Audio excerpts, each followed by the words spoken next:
25,40,610යි. ජයන්ත කැටකොඩ අජිත් කබ්‍රාල් ගියාට පස්සේ ආවේ. 28,14,800යි. විමල් වීරවංශ 29,54,000යි. මහාචාර්ය චන්න ජයසුමන 33,34,000යි. சாதாரண அகில எல்லா அர்ஜுனா என்னமெண்டா சரியா நான் என்னத்தை சொல்ல வந்தேங்கிறது புரிஞ்சு கொண்டு காதீங்க சரியா நீங்க ரசகர்கள் இருப்பார்கள் என்று அவருக்கு தெளிவாக சொல்லுறேன். நான் யாழ்ப்பாணத்தில் பிறந்தவன், தேசிய தலைவன் பிரபாகரன் பிறந்த வல்வெட்டித்துறையை பார்த்து வளர்ந்தவன் என்ற அடிப்படையிலே நான் இந்த விடயத்தை அவருக்கு சொல்ல விரும்புகிறேன். நாங்கள் நீங்க தோட்ட மக்களை பத்தி இனிமேல் பேசுறதுக்கு உங்களுக்கு அருகதை இல்லை சரியா. அதனால வெரி சாரி, மன்னிச்சு கொள்ளுங்க. நான் உங்களோட வாக்குவாதத்துக்கு இந்த இடத்துக்கு வர இல்லை. நானும் அதை தான் சொன்னேன். நான் கேட்டேன் அவ்வாறான பிரீமியம் இருக்குமாக இருந்தா அதன் ஊடாக அது உண்மையாக இருக்கும்போது அது உண்மையை நாங்கள் சொல்றதுக்கு 3 கத்தரி தோட்ட குமரைன பம்பே என்று சொல்லுவார்கள். சிங்களத்தில் சொல்லுகிறேன், 3 கத்தரி தோட்ட விரலிகளால் யாழ்ப்பாணத்திலே ஏதாவது நடந்திருக்கின்றால் இல்லை.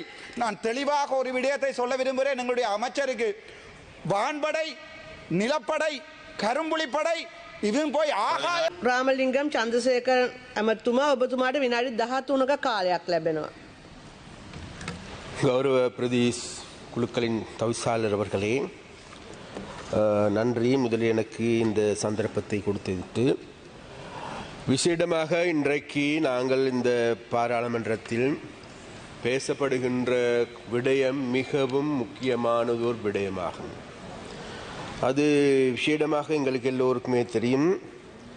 புலமை சொத்து சட்டமூலத்தை அதில் இருக்கின்ற பல திருத்தங்களையும் உள்ளடக்கிய ஒரு பொதுவான ஒழுங்குமுறைக்கு கொண்டு வருவதற்கான சட்ட திருத்தங்கள் ஆகும். அப்போ இந்த சட்டங்கள் ஏன் எதனால் இன்று இவ்வாறு கொண்டு வரப்படுகின்றது, விவாதிக்கப்படுகின்றது என்கின்ற விடயத்தை பார்க்கின்ற போது எங்களுக்கு எல்லோருக்குமே தெரியும், இது நாள் வரைக்கும் இந்த நாட்டில், எமது நாட்டில் பல்வேறு உற்பத்திகள் செய்யப்படுகின்றது.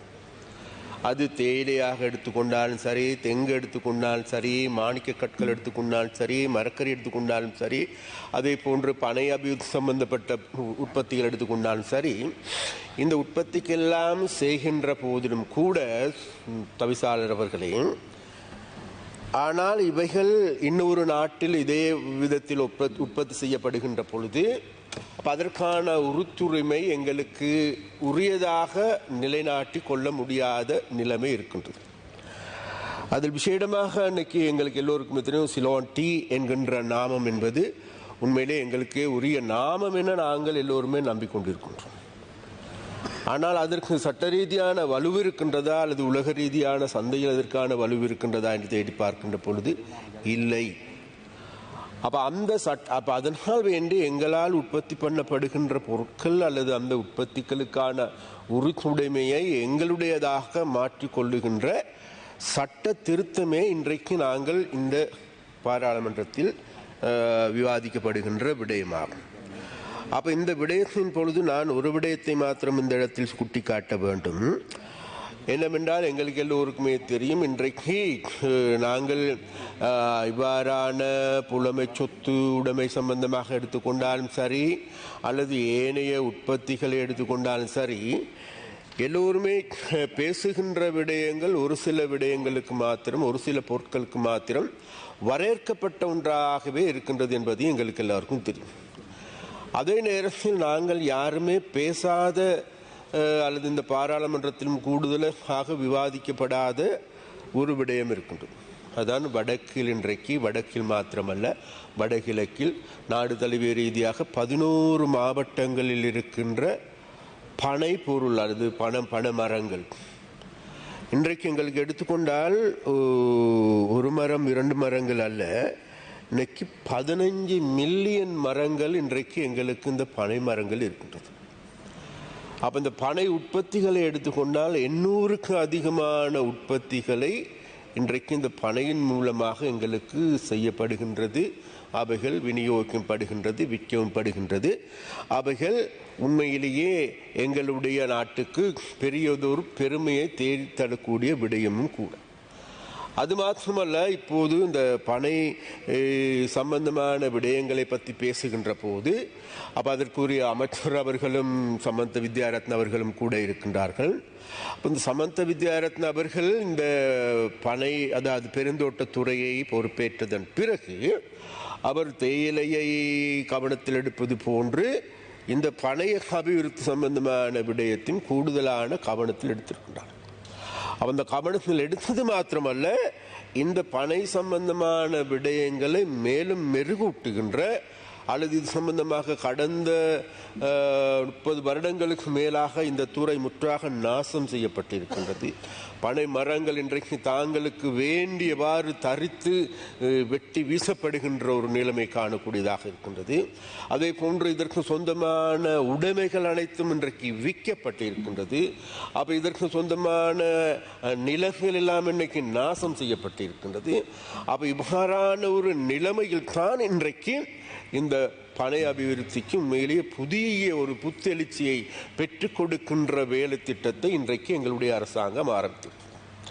அப்போ அந்த அந்த அந்த அந்த செயற்பாட்டின் கீழ் இன்றைக்கு எங்களுக்கு எல்லோருக்குமே தெரியும், பணம் சாராயத்தை எடுத்துக்கொண்டாலும் சரி, பணம் கல் எடுத்துக்கொண்டாலும் சரி, அதே போல பணத்தில் தயாரிக்கப்படுகின்ற வைன் எடுத்துக்கொண்டாலும் சரி, இன்றைக்கு பெரியதொரு இன்றைக்கு வேர்ல்ட் மார்க்கெட்டில் எடுத்துக்கொண்டால் உலகத்தில் பெரியதொரு கோரிக்கை இருக்கின்றது, பெரிய ஒரு மார்க்கெட் இருக்கின்றது. அப்போ அந்த மார்க்கெட்டை நாங்கள் பூர்த்தி செய்வோமாக இருந்தால் எதிர்வரும் காலங்களில் நிச்சயமாக இந்த பனை அபிவிருத்தி துறை சார்ந்த இன்றைக்கு வல்லுநர்கள், அது மாத்திரமல்ல எங்களுடைய அமைச்சர்கள் எல்லோருமே தீர்மானித்திருக்கின்றால் இன்னும் 2 வருடத்திற்கு பிறகு 2.5 பில்லியன் ரூபாய் இதன் மூலமாக வருமானத்தை பெறுவதற்கு. அப்போ நான் விசேடமாக இந்த விடயத்தை அந்த இடத்துக்கு நான் எடுப்பதற்கான முக்கியமான காரணம் தான் இன்றைக்கு இந்த துறைக்கு பொறுப்பாக இருக்கின்ற எங்களுடைய அமைச்சர் வசந்த் சமரசிங் அவர்களிடம் நான் கேட்டுக்கொள்வது, இன்றைக்கு ஏனைய எங்களுக்கு இருக்கின்ற தேயிலை உற்பத்திக்கு எடுத்துக்கொண்டாலும் சரி, அல்லது ஏனைய உற்பத்திகளுக்கான உறுத்துரிமையை உறுதியாக்கிக் கொள்வது போன்று இந்த பனை அபிவிருத்தி சம்பந்தமான சகல விடயங்களிலும் அதற்கு இருக்கின்ற அனைத்து பொருட்களுக்கும் 800க்கு அதிகமான பொருட்கள் இதில் உற்பத்தி பண்ணப்படுகின்றது. அது வைனாக எடுத்துக்கொண்டாலும் சரி, கல்லாக எடுத்துக்கொண்டாலும் சரி, உணவுப் பொருட்கள் எடுத்துக்கொண்டாலும் சரி, கருப்பட்டி எடுத்துக்கொண்டாலும் சரி, பல்வேறு விதமான பொருட்கள், கைத்தறி பொருட்கள் எடுத்துக்கொண்டாலும் சரி, இன்னைக்கு உலகமே திரும்பி பார்க்கப்படக்கூடிய, உலகமே பேசப்படக்கூடிய நவீன முறையில் உற்பத்தி செய்யக்கூடிய உற்பத்திகள் இந்த பனை மூலமாக செய்யப்படுகின்றது.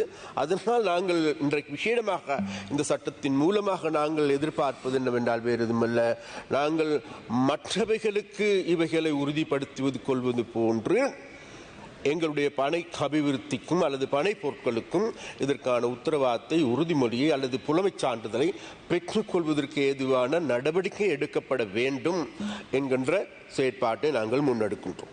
அப்போ இதை நாங்கள் எங்களுக்கு சொந்தமாக அல்லது எங்களுடையவையாக மாற்றிக்கொள்ளுகின்ற பொழுது எங்களுக்கு எல்லோருக்குமே தெரியும், இன்றைக்கு பனை அபிவிருத்தி சார்ந்த பல்வேறு சங்கங்கள் இருக்கின்றது. இது தனி நபர்களுக்கு கொடுக்கப்படுவது இல்லை என்பது இந்த சட்டத்தினுடைய உத்தரவாதம். இருந்த போதும் கூட பனை சம்பந்தமாக பல்வேறு சங்கங்கள் இருக்கின்றது. அந்த சங்கங்களுக்கு இதனுடைய உறுத்துடைமையை பெற்று தாருங்கள் என்று நாங்கள் இவைகளுக்கு கேட்டுக்கொள்கின்றோம். ஒன்று. அதே போன்று ஒரு பிரதி குழுக்களின் தவிசாளர்களே, இன்றைக்கு நாங்கள் இவ்வாறான ஒரு சட்ட மூலத்தை பற்றி பேசுகின்ற பொழுது, இந்த சட்ட மூலம் விவாதிக்கப்பட்டிருக்கின்ற போது எங்களுக்கு மிகவும் கவலையாக இருக்கின்றது. எதிர்கட்சியை சார்ந்தவர்கள் உண்மையிலேயே இது தொடர்பிலான இது உண்மையிலேயே எங்களுடைய பிரச்சனை மாத்திரமல்ல, இந்த நாட்டு மக்களுடைய பிரச்சனை. அது மாத்திரமல்ல, இது எங்களுக்கு சொந்தமான ஒன்று மாத்திரமல்ல, முழு நாட்டுக்கும் சொந்தமான பிரச்சனை. அப்ப அந்த சொந்தமான பிரச்சனையை அனைவரும் இதற்கு இந்த சட்டமூலத்திற்கு ஏதுவான கருத்துக்களை வெளியிடுவதற்கு பதிலாக வேறு விதமான பீதிகளை ஏற்படுத்துகின்ற, பொய்யான குற்றச்சாட்டுக்களை முன்வைக்கின்ற, அது மாத்திரமல்ல எங்களுடைய அரசாங்கத்தால் முன்னெடுக்கப்படுகின்ற பல்வேறு நடவடிக்கைகளை விமர்சனம் செய்கின்ற, அது சம்பந்தமாக அவதூறுகளை கட்டுவிட்டு விடுகின்றதாகவே மாறியிருப்பது எங்களால் காணக்கூடியதாக இருக்கின்றது. அப்போ அந்த வகையில் எனக்கு சற்று முன்பு இதில் கலந்து கொண்டு பேசிய ஒரு உறுப்பினர் அவர்கள் குறிப்பிட்டார்கள், இப்பொழுது தண்ணீருக்கும் ஆபத்து வந்துவிட்டது என்கின்ற ஒரு பீதி. அது மாத்திரமல்ல, அதில் எந்த விதமான உண்மை இருக்கின்றது இல்லை என்பதை சற்று நேரத்தில் நாங்கள் இந்த சபைக்கு அறிவிக்கும் இருக்கின்றோம்.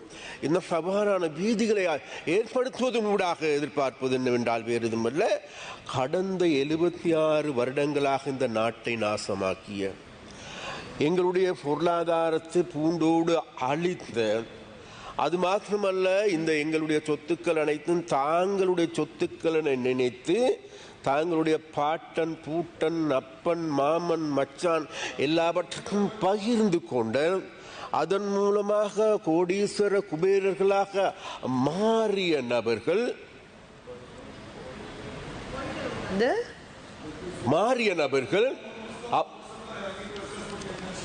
நமக்கு யூனதனே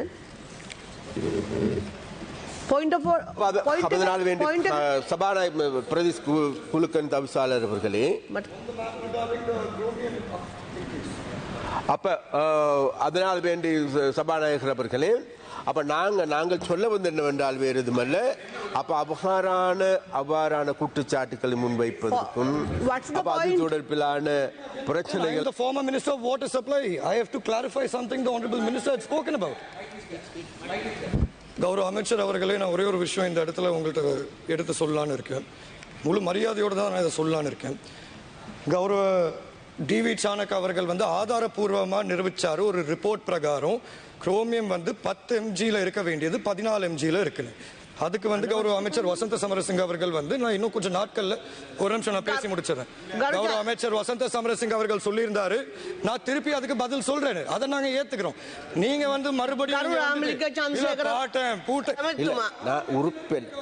உறுப்பினர் அவர்களே, உறுப்பினர் அவர்களே, தோட்ட மக்களை பத்தி இனிமேல் நீங்க தோட்ட மக்களை பத்தி இனிமேல் பேசுறதுக்கு உங்களுக்கு அருகதை இல்லை, சரியா? அதனால வெரி சாரி, மன்னிச்சு கொள்ளுங்க. நான் உங்களோட வாக்குவாதத்துக்கு இந்த இடத்துக்கு வர இல்லை. நானும் அதை தான் சொன்னேன். நான் கேட்டேன், அவ்வாறான பிரீமியம் இருக்குமாக இருந்தா அதன் ஊடாக அது உண்மையாக இருக்கும்போது அது உண்மையை நாங்கள் சொல்றதுக்கும் தயார். அதே நேரத்தில் அது அவ்வாறான ஒரு பீதியை எழுப்புகின்ற செயற்பாடுகள் முன்னெடுக்கப்படுகின்றது என்பதைத்தான் சுட்டி காட்டினேனை தவிர வெறுமனே சும்மா இதுகளை பத்தி நான் சொல்றது வரல. அதனால வேண்டி நீங்க இதை பத்தி அலட்டிக் கொள்ள வேண்டிய அவசியம் இல்லை. தோட்ட தொழிலாளர்களை பத்தி பார்க்கறதுக்கு நாங்க இருக்கிறோம். ஏண்டா தோட்ட தொழிலாளர் அன்றைக்கு உங்களை கை கழுவிட்டு இருக்காங்க. ஏன்னா எங்க தோட்ட தொழில்துறை அமைச்சர் இருக்கிறார் இன்றைக்கு சமத்த வித்யாரத்ன, அவர்கள் அந்த வேலையை நல்ல முறையில் பார்த்து கொண்டு செல்லுகின்றார். அப்ப அதனால வேண்டி அது சம்பந்தமாக நீங்கள் வெறுமனே அலட்டிக் கொள்ள வேண்டாம் என்று நாங்கள் கேட்டுக்கொள்கின்றோம்.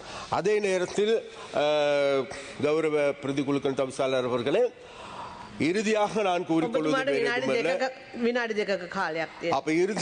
கூறிக்கொள்வது வேறு எதுமல்ல, உண்மையிலேயே அப்ப இந்த சட்டமூலம் என்பது மிகவும் முக்கியமான சட்டமூலம். இந்த சட்டமூலத்தின் மூலமாக எங்களுடைய புலமை சொத்துக்கள் பாதுகாக்கப்படுவதற்கும் அவைகளை மேம்படுத்துவதற்கு ஏதுவான நடவடிக்கை எடுக்கப்பட வேண்டும். அதே நேரத்தில் இன்றைக்கு விசேடமாக இந்த புலமை சொத்துக்கள் உள்ளடங்கப்படாத அல்லது மக்களால் பார்வைக்கு உள்ளாக்கப்படாத பல்வேறு பொருட்கள் இருக்கின்றது. அவைகளும் எங்களுடைய சொத்துக்களாக மாற்றிக்கொள்வதற்கு ஏதுவான நடவடிக்கைகள் எடுக்கப்பட வேண்டும் என்பதையும் கேட்டுக்கொண்டு, அதை போன்ற இன்றைக்கு இந்த இவ்வாறான நடவடிக்கைகளை முன்னெடுக்கின்ற பொழுது நிச்சயமாக எங்களை பார்த்து கோழி மாதிரி கொக்கரிக்கின்ற பல்வேறு ஆட்களும் இருக்கின்றார்கள். அதில் ஒருவர் நான் அண்மையில் எங்களுடைய தலைவர் அனுரகுமார் சாநாயக் அவர்கள் யாழ்ப்பாணத்துக்கு வருகை தந்தார்கள்.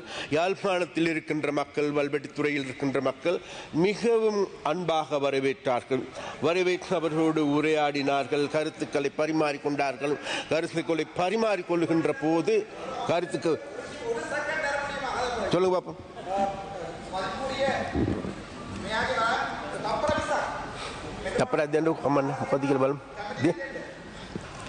නම කියවුන්නේ කාලය අපරාධ යනවා. இல்ல என்ன அர்ஜுனா என்னவெண்டா, சரியா? நான் என்னத்தை சொல்ல வந்தேங்கிறது புரிஞ்சு கொண்டு காதீங்க, சரியா? நீங்க சும்மா ஒன்று மறந்துடாங்க, சரியா? நாங்களும் உங்களை போன்று அந்த விளையாட்டெல்லாம் செய்யுமா இருந்தால் உங்களுக்கு ஓடுறதுக்கு இடம் பார்த்தாது. ப்ளீஸ், சரியா? அதனால வேண்டி உங்களோட இதை நீங்கள் கவனமாக தக்க வச்சு கொள்ளுங்க. சரியா? நீங்கள் நடந்து கொண்டிருக்கோம் எல்லாத்தையும் எடுத்துக்கொண்டு லைவா இது பண்ணிக்கொண்டு இருக்கிறதுல அந்த ஷோ காட்டுறதுல எங்களுக்கு முடியும். சரியா? அதனால ப்ளீஸ், சரியா? அதனால வேண்டி உங்களோட அந்த அச்சுறுத்தலுக்கோ உங்களோட அந்த விளையாட்டுகளுக்கு நாங்க இனி இது உங்களுக்கு நீங்க சந்தர்ப்பையா உங்களுக்கு அந்த சந்தர்ப்பம் கேளுங்க. சஜித் பிரேமதாஸ் அவரை கேட்டு உங்களோட சந்தர்ப்பத்தை பெற்றுக்கொண்டு டைமை பெற்றுக்கொண்டு பேசுங்கள். அப்படி பேசுறது விட்டு போட்டு உங்களுக்கு எதிர்கட்சியில கிடைக்க வேண்டிய டைமை கேட்டு பெற்றுக்கொள்றதுக்கு முடியல. உங்களுக்கு டைம் ஒதுக்கப்பட்டு இருக்கின்றது.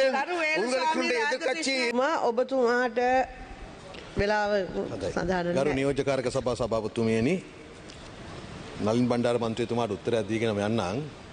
මතක තියාගන්න, ඔබතුමා ඔහොම නෙවෙයි ඔළුවෙන් හිටගෙන කිව්වත් මේ ආණ්ඩුවට දූෂණ චෝදනා එල්ල කරන්න ඔබතුමාලා ගන්න උත්සාහය සාර්ථක වෙන්නේ නැහැ. අපි මේ රටේ ජනතාව වෙනුවෙන් ජනතාවට සහන ලබා දීම සඳහා තමයි මේ දේවල් කරගෙන යන්නේ. සාර පරණ ආණ්ඩු වලට වගේ නිකන් මේ යන්නේන ගම මොකක් හරි විසික් කරගෙන ගියාට ඒව වැඩ කරන්නේ නැහැ. ඒව තීරුමක් නැහැ. හරි.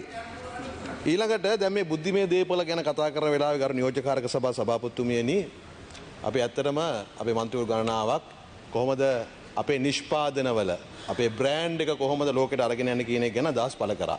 අපේ තේ, කුරුඳු, ගම්මිරිස්, අපේ ඛනිජ සම්පත්, අපේ පන් නිෂ්පාදන මේ ආදී අපිට විවිධාකාර දේවල් තිබෙනවා අපේ බ්‍රෑන්ඩ් එක ලෝකෙට අරගෙන යන්නට. මේවා ගැන තමයි පහුගිය අමාත්‍යාංශ කටයුතු කළ යුතුව තිබුණේ ඔබතුමාලාත් ඇතුළුව.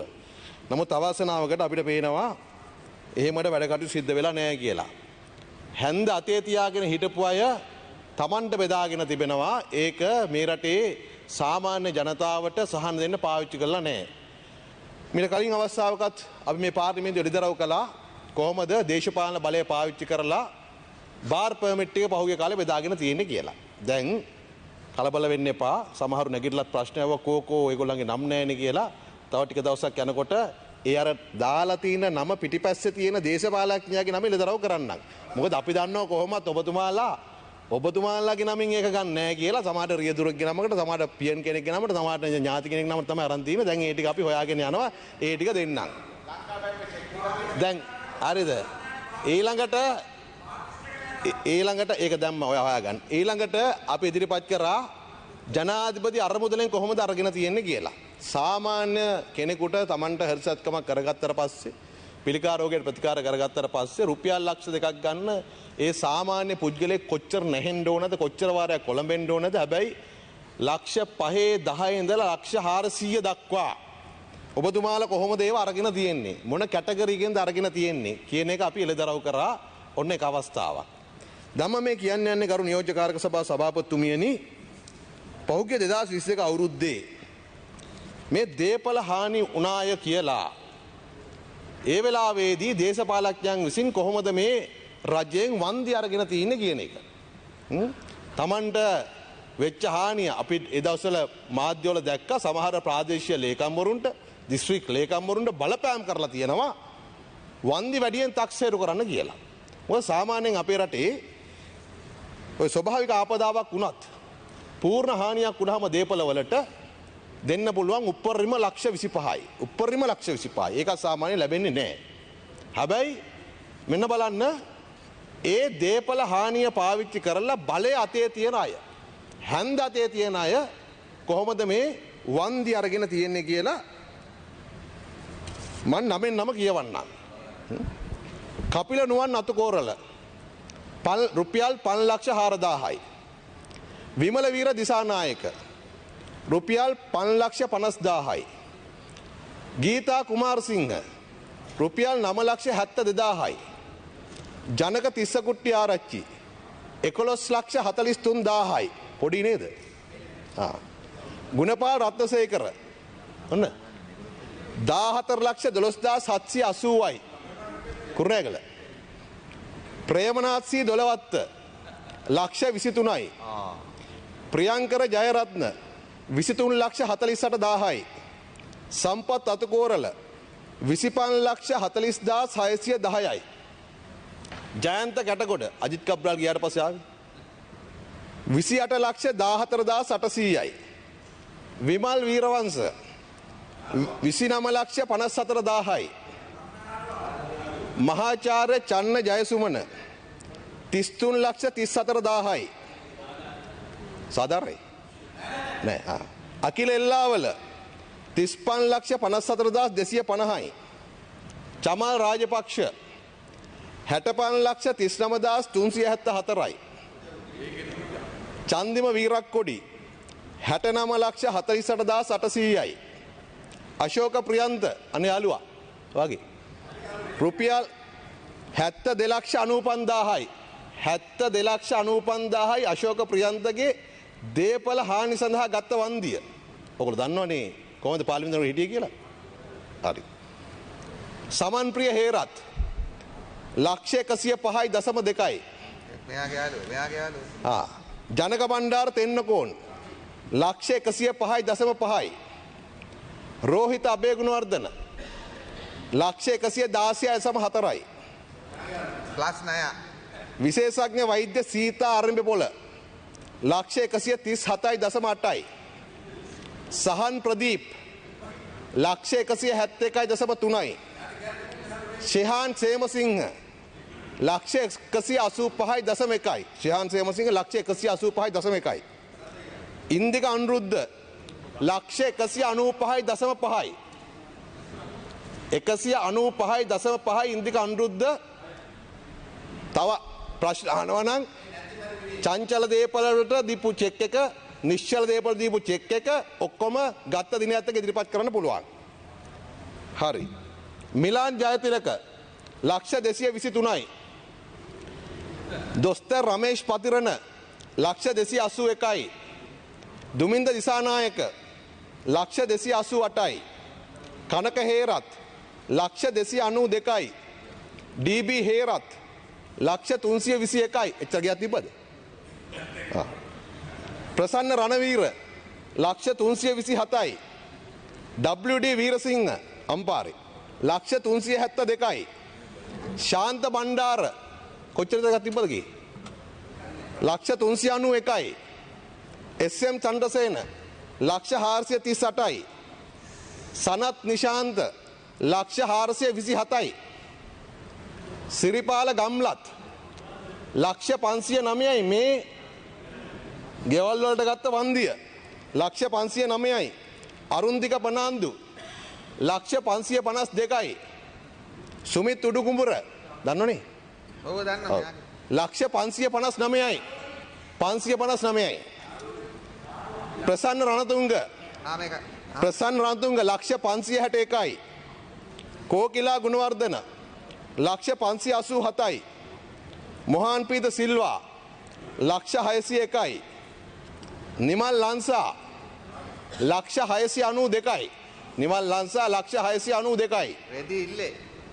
අලි සබ්රි මෙයා අලි සබ්රි රහීම් වත්තරං ඔව් එයා තමයි 709යි. ගාමිණී ලොකුගේ ලොකු ගෙදරට අරගෙන තියෙනවා 749යි. ජොන්ස්ටන් ප්‍රනාන්දු 934යි. කෙහෙලිය රඹුක්වැල්ල මට කලින් හිටපු සෞඛ්‍ය ඇමති රුපියල් 959යි.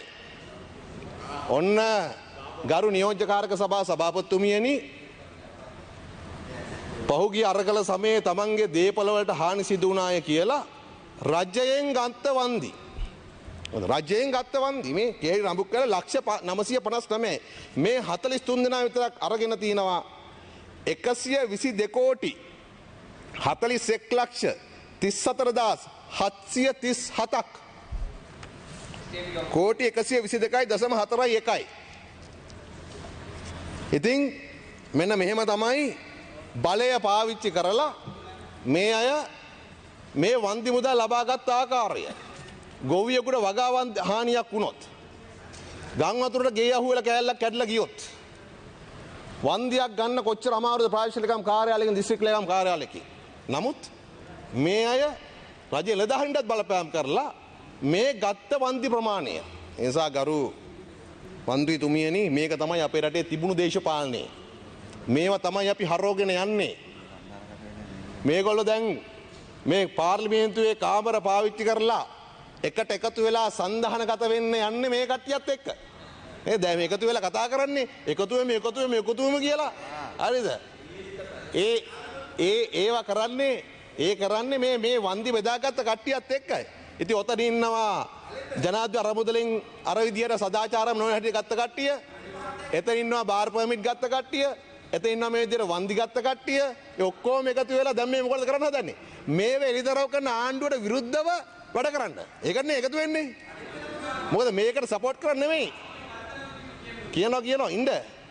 මේ ආණ්ඩුව කරගෙන යන මේ දේශපාලන සංස්කෘතිය වෙනස උදව් කරන්න නෙමෙයි. ඒ වෙනස කොහොමද බ්ලොක් කරන්නේ? ඒකට බාධා කරන්නේ කොහොමද? මේ එලිදරව්කින් මත කරන්නේ කොහොමද? ඒකට තමයි තමුන්නාන්සලා ඔක්කොම එකතු වෙලා දැන් සාකච්ඡා කරන්නේ. හැබැයි මතක තියාගන්න ඕම නෙමෙයි. කොහොම සාකච්ඡා කරලා කොහොම කටරද්දා ගත්තත් එකතු වුණත් මේ දේශපාලන සංස්කෘතිය වෙනස් කරලා ජනතාවට සාධාරණයක් කරන එක අපි නතර කරන්නේ නැහැ. ජනතාව ගෙවන බදු මුදල් අන්තිම සතේ දක්වා ඒ හැම එකටම ඒ ජනතාවට සාධාරණයක් කරනවා. මේ වියදම් කරනවා මේ රටේ සෞඛ්‍ය වෙනුවෙන්, අධ්‍යාපනය වෙනුවෙන්, ප්‍රවාහනය වෙනුවෙන්, ගමනාගමනය වෙනුවෙන්. ඒ සියල්ල වෙනුවෙන් වියදම් කළ ජනතාවට පහසු ජීවිතයක් ගත කරන්න අපි ඇති කළ දෙන්න ඕන. ඒක තමයි ආණ්ඩුවේ බලාපොරොත්තුව. අපි අමතුරු අපි ආණ්ඩු පක්ෂ අඩුතු කරන්නේ ඒ වෙනුවෙන්. සහකරු මන්ත්‍රීතුමනි මේ රටේ ජනතාවගේ දේපල විවිධාකාරයි. එකක් කියන්න. ජනාධිපති අරමුදලෙන් සල්ලි ගන්න බෑ කන්බෙරේ පැලුනට. එහෙම වෙච්ච කෙනෙක් වෙන හෘද රෝගියෙක් කියලා සල්ලි අරගෙනත් තියෙනවා. ඒවත් මතක තියාගන්න. හරිද? එහෙම තියෙනවා. ඔව් සන්ධානගත වෙන දේ සාකච්ඡා කරන එහෙම කට්ටියත් එක්ක. හරිද? එහෙම තියෙනවා. එහෙම කරලා තමයි මේ ඒ කාලේ පාවිච්චි කරලා තින්නේ. ඒක නිසා මම එලිදරව් කරන්නේ මෙන්න මේ දේශපාලන සංස්කෘතිය වෙනස් කරන්න තමයි අපිට බලය ලබා දීලා තියෙන්නේ. මේක අපි අනිවාර්යෙන් වෙනස් කරනවා.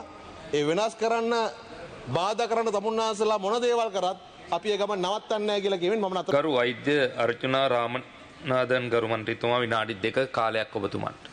அனைவருக்கும் மாலை வணக்கம். நான் எதிர்பார்த்தேன் எங்களுடைய நீர்வள அமைச்சர் சந்திரசேகர் அவர்கள் இருப்பார்கள் என்று. அவருக்கு தெளிவாக சொல்லுறேன். நான் யாழ்ப்பாணத்தில் பிறந்தவன், தேசிய தலைவன் பிரபாகரன் பிறந்த வல்வெட்டித்துறையை பார்த்து வளர்ந்தவன் என்ற அடிப்படையிலே நான் இந்த விடயத்தை அவருக்கு சொல்ல விரும்புகிறேன். நாங்கள் சர்க்கஸ் கூடாரம் வைத்தாலும் அங்கே கழுதைகள் குதிரைகள் வந்து நின்றாலும் அவற்றுடன் சேர்ந்து படம் எடுப்பதற்கு தயாராகத்தான் இருக்கிறோம். ஆனால் அவ்வாறான கழுதைகளை எங்களுடைய தலைவராக ஏற்று ஜாழ் மண்ணில் பிறந்த எந்த தமிழனும், ஜாழ்ப்பாணத்திலே பிறக்காத எங்களுடைய அமைச்சர் சந்திரசேகர் அவர்கள் சிலையரும் யோசிக்கலாம், தான் சண்டிப்பனம் செய்து என்ன ஏதாவது செய்யலாம் என்று. 44,000 போராளிகளை உயிரோடுத்த என்னுடைய தேசிய தலைவர் வழியில் இருந்த என்ன உங்களால் இப்படி விரட்டையில் வென்றது மிகவும் நகைப்புக்குரிய விடயத்துக்கு வருகிறேன். தேசிய அரசாங்க சக்தி இன்று வரை எங்களுடைய அண்ணன் எங்களுடைய இனத்தை காத்த ஒருவன் ஆனந்த சுதாகரன் விடுதலைக்காக இன்று வரை போராடி கொண்டிருக்கிறோம். அவனுடைய குழந்தைக்காக போராடி கொண்டிருக்கிறோம். விடுதலை செய்யவில்லை. முள்ளிவாய்க்காலிலே கொத்து கொத்தாக படுகொலை செய்த இராணுவத்தை பாதுகாக்கின்ற நிலைமைக்கு தான் தேசிய அரசாங்கம் போகிறது. அதுக்குரிய எந்த பொறுப்பு கூறலும் இல்லை. அது தவிர யாழ்ப்பாணத்திலே 3000 வேலை இல்லாத பட்டதாரிகள் இருக்கிறார்கள். யாராவது உங்களால் ஒரு நடவடிக்கை எடுக்க முடியுமா? அது உங்களுடைய 3 கத்தரி தோட்ட விரலிகள் என்று சொல்வார்கள். எங்களுடைய மக்கள் தவறுதலாக உங்களில் ஏற்பட்ட நம்பிக்கையால் 3 கத்தரி தோட்ட குமரைன பம்பே என்று சொல்வார்கள். சிங்களத்திலும் சொல்லுகிறேன். 3 கத்தரி தோட்ட விரலிகளால் யாழ்ப்பாணத்திலே ஏதாவது நடந்திருக்கின்றால் இல்லை. நான் தெளிவாக ஒரு விடயத்தை சொல்ல விரும்புகிறேன். எங்களுடைய அமைச்சருக்கு வான்படை, நிலப்படை, கரும்புலிப்படை இதுவும் போய் ஆகாய படைன்னு வைத்திருந்ததுதான் தமிழீழம். எங்களுடைய நன்றி. எங்களுடைய நீங்கள் போய் விக்கிபீடியா பார்த்தா தெரியும். டிஃபெக்டோ ஸ்டேட் எனப்படுகின்ற ஸ்டேட்டை உருவாக்கிய தமிழ தேசிய தலைவர் பிரபாகரனுடைய பிறந்த மண்ணிலே போய், அது மட்டுமல்ல உங்களால் கொலை செய்யப்பட்ட ரவிராஜ் அண்ணாவினுடைய சாவச்சேரியிலும் உங்களை விட எனக்கு வாக்கு கூடிய சாவச்சேரியிலும் போய் எங்களுடைய மதிப்புக்கு உரிய ஜனாதிபதி போய் உள்ளூராட்சி தேர்தலுக்கு சர்க்கஸ் கூடாரத்தில் நின்று ஆடுவதற்குரிய தேவையை உங்களை யாழ்ப்பாணத்து மண் இப்போது செய்திருக்கிறது. அது மட்டுமல்ல, யாழ்ப்பாணத்தில் பார்த்தால் இப்போது பாதையோர வியாபாரிகளுடைய குரல் வலையை நெரிக்க ஆரம்பித்திருக்கிறீர்கள். பஸ் ஸ்டாண்டில் பிரச்சனை ஆரம்பி ஆரம்பிக்கிறீர்கள். நான் நினைக்கிறேன் தேசிய அரசாங்க சக்தி, நான் உங்களுடைய ஆதரவாக இருந்தவன், என்னை திட்டமிட்ட ரீதியிலே டிசிசி மீட்டிங் வரக்கூடாது என்பதற்காக 23ஆம் தேதி நடந்த சம்பவத்துக்காக 29ஆம் தேதி வரை வெயிட் பண்ணி என்னுடைய மொபைல் போனை ட்ராக் பண்ணி நீங்கள் என்னை அரெஸ்ட் பண்ணி இருக்கிறீர்கள். இதுக்குரிய பதிலை அடுத்தடுத்த கிழமைகளில் நான் சொல்லுகிறேன். சந்தர்ப்பத்தை முடிந்தால் வர சொல்லுங்கள். நன்றி.